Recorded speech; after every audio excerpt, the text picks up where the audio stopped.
Hello again. Now that you know how important it is to continue working on and iterating your MVP, it is time for you to go back and review the MVP that you built in the basic program. To make the process easier, here is a simple tool to help you review, plan, and continue iterating your MVP. It's called the MVP board. And this is how it looks. Looks familiar, isn't it? Well, it is, because it has elements of both the test card and the learning card that you used to design, test, and capture learnings from your first MVP. Now, if you look at the top section of the MVP board, rows 2 through 12, it is the same as the test card. The only addition to it is the row 4, where you need to provide the description of your MVP. Now look at the bottom section of the MVP board, below the test card, rows 14 to 16. You will see that it reflects the learning card. In this section, you need to answer one very important question. Is your assumption validated or not? Capture the result against row 15 for each assumption.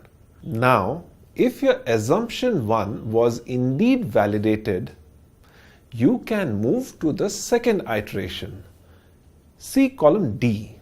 On the other hand, if your assumption 1 was not validated, you have to pivot and then go to your next iteration to validate your next assumption.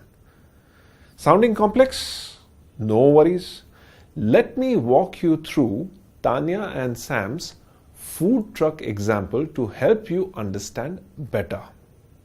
Remember, Tanya and Sam implemented the build, measure, learn cycle multiple times. Let's recall the assumptions that they made. They are shown in the cells C2 and D2 of the MVP board. People will like to buy grilled organic vegetables from a food truck. They can make organic grilled vegetables that taste good. Recollect that they launched an FB page as their MVP to test the first assumption, assumption 1. And verify whether people will buy organic grilled vegetables from a food truck. They populated cell C4 of the MVP board, where they described the FB page as their MVP. They decided to keep the page active for 3 weeks. At the end of the 3 weeks, they decided to count the number of people who signed up through the FB page. They populated cells C10 and C11 with information on how they wanted to verify and what they wanted to measure, respectively. In cell C12, they recorded the criterion for success, which was that at least 90 people should sign up within the first 3 weeks. After 3 weeks, they received more than 90 sign-ups, which met their criterion for success. Their assumption was validated. They recorded the result in cell C15 and moved on to the next iteration. They now needed to test their second assumption. Assumption 2, which was that they could make organic grilled vegetables that taste good. They conducted an event where they gave samples of the grilled vegetables to get feedback on the taste. As you can see, they populated cell D10 with this updated MVP description. In cell D11, they noted down that they would measure the type of feedback that they received. In cell D12, they noted down the criterion for success, which was to get positive feedback from at least 75% of their sampling group. During the event, they received positive feedback from over 80% of the group.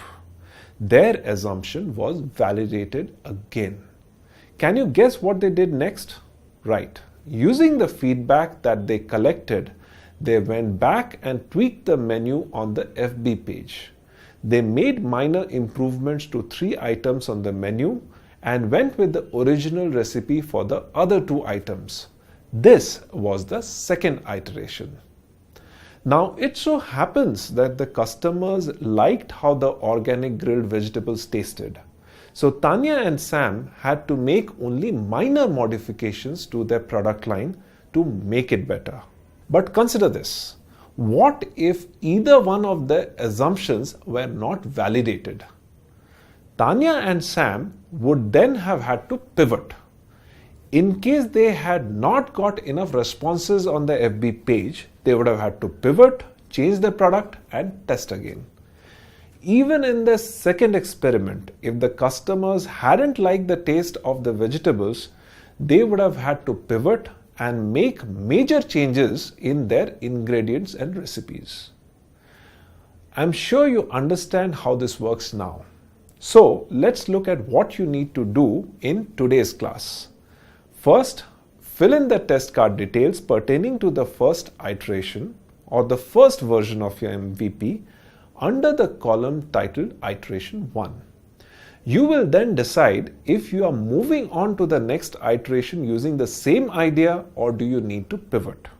If your assumption is validated, move on to the next critical assumption under the column titled Iteration 2.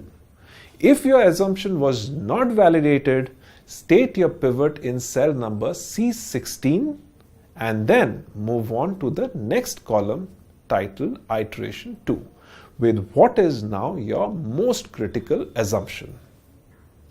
Then plan your next iteration by filling in the test card for the next iteration. So keep working on your MVP and keep testing your assumptions till you have tested your most critical assumptions. Good luck.